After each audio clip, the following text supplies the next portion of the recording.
gente. Nossa. Este final... Meu... Bom, pessoal, hoje nós vamos tratar do conto Uma Praiazinha de Areia Bem Clara, ali na beira da Sanga. Essa é a nossa primeira videoaula de Teoria da Literatura 2 e em que nós pontuaremos de uma forma bastante maleável, no decorrer da nossa apresentação, os elementos do conto, que é uma das nossas formas de narrativa.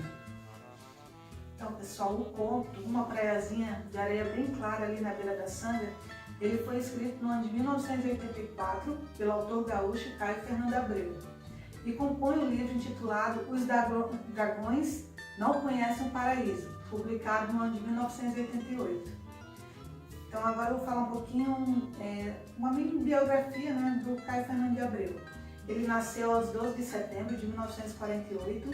Ele foi contista, romancista, dramaturgo, jornalista e se exilou na Europa no curso da ditadura militar em que vivia o Brasil. Seu trabalho apresenta carga profunda, de caráter complexo e psicológico, e dentre outros, né? Ele aborda temas como erotismo, amor e sexo, o que não é diferente no conto em questão, destacando-se também o sentimento homoafetivo. O autor ele faleceu em 25 de fevereiro de 1996, vítima do vírus HIV, quando contava apenas com 47 anos de idade.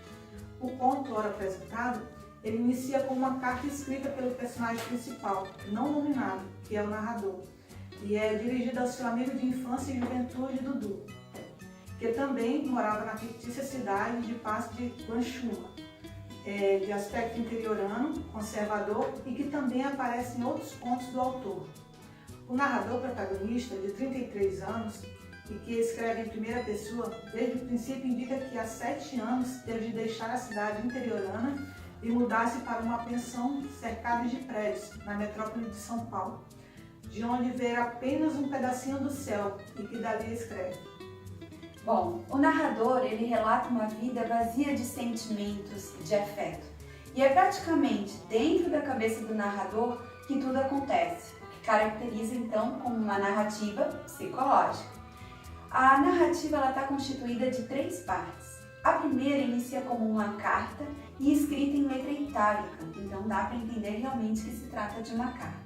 Ali ele conta alguns fatos ao amigo Dudu e também os seus sentimentos.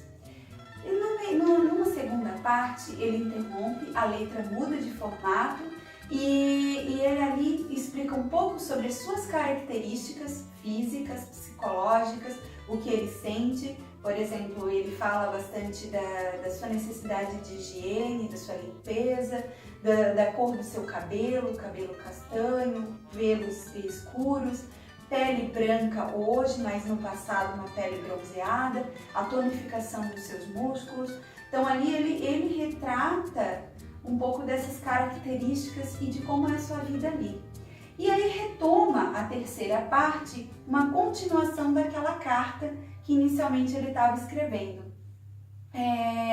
Só que é nessa terceira parte que o narrador surpreende, confessando a autoria do homicídio que cometeu em relação ao Dudu, nessa praiazinha de areia bem clara, na beira da Sanga, aonde ele costumava ir com o Dudu na tenra idade da adolescência, da juventude, dando até uma ideia, quando retrata-se essa interiorização, essas cidades pequenas, uma ideia de inocência, de puerilidade, de sentimentos de amor, que se perde na grande metrópole quando ele foge depois da morte.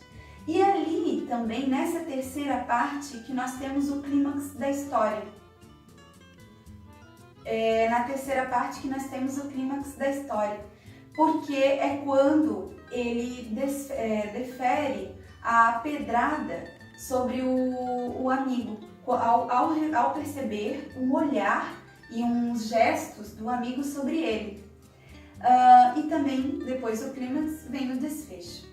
O sentimento de desejo, né? Isso, exatamente. Até então, de uma forma inocente, né? Isso. E depois, então, ele tem essa surpresa, né? Exatamente, porque ele não esperava que esse sentimento era nutrido pelo amigo. Não que ele não nutrisse, mas ele não esperava, talvez ele não soubesse identificar o que ele sentia pelo amigo e vice-versa. E é genial ele ter deixado para falar isso no final. Né? E aí, a partir dali é que toda a trama faz o sentido. O clímax, realmente, nesse caso, e o desfecho faz fazer todo o sentido o restante da narrativa. Inclusive, alguns pontos que você não conseguia identificar. Eu não posso voltar, eu não quero voltar para a minha terrinha interiorana. Eu não posso mais te ver, Dudu, não tem mais como eu te ver, enfim. É uma narrativa, então, predominantemente melancólica, que o autor revela os seus devaneios decorrentes do seu ato. O narrador, né? Isso, apresentando partes da vida atual e anterior. Então, temporalmente, ele se passa 7 anos antes do relato dele, como a partir dali. O que ele vivencia a partir dali, ou 7 anos antes, lá na cidadezinha. E também revela a forte cumplicidade, o forte afeto e a intimidade que o narrador e o Dudu tinham. Não existe, então, uma única interpretação dessa história. O autor dá pistas utilizando-se, inclusive, de onomatopeias, plaque, essa onomatopeia aparece 3 vezes, e muitas metáforas do que quer revelar. A nossa interpretação é de que o narrador e o Dudu, eles eram realmente amigos genuínos na sua adolescência e juventude. Só que o narrador, ao perceber o olhar ao final, né, e demais manifestações de desejo do Dudu, não sabendo lidar com esses gestos e com a intenção de fuga dessa confusão e misto de sentimentos, acaba lhe deferindo a pedra na cabeça, o que tragicamente leva ao óbito o Dudu. E aí causa a morte desse amigo a quem ele também passou a desejar, seja pela falta e pelo remorso de seus atos, como também pela expectativa do que Dudu poderia ter sido na sua vida. E é daí então que a grande chave de interpretação deste conto, ele não reside somente em perceber o porquê do ato do protagonista, mas também identificar do que ele foge ao assassinar o homem a quem passou a ver do mesmo modo que foi desejado a partir daquele ato. As sequelas desse clímax e desfecho fazem-se presentes em muitos aspectos da narrativa, como a fuga do lugarejo em que ele vivia para a metrópole, a superficialidade dos relacionamentos que ele passou a constituir a partir de então, as dores de cabeça no lado esquerdo, no mesmo local em que atingiu Dudu com a pedra, a ardência nas pálpebras, o que faz uma alusão ao olhar de desejo que o Dudu lhe desferiu, assim como a cristalização da figura do amigo, que, tal qual um fantasma, por diferentes pontos da cidade em que vive, e o sentimento de fuga, de não poder voltar ao lugar de sua infância e juventude, nem de querer fazê-lo, aliás, ainda que ele pudesse, e vice-versa. A sensação de melancolia do narrador, ela permeia toda a narrativa, e ela denuncia que ele está fadado ao sofrimento do desejo ao qual não se entregou, o que o faz, inclusive, ter recorrentes pensamentos suicidas, pela dúvida do que teria sido se ele não tivesse agido daquela forma, a qual, vale ressaltar, só fica clara ao final do conto.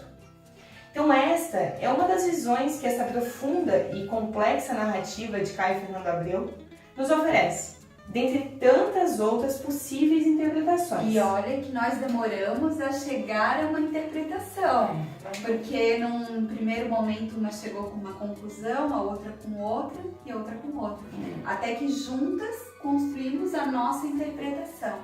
Neste sentido é que a gente questiona então, agora, qual é a sua a partir da leitura que nós apresentamos. É isso aí, galera!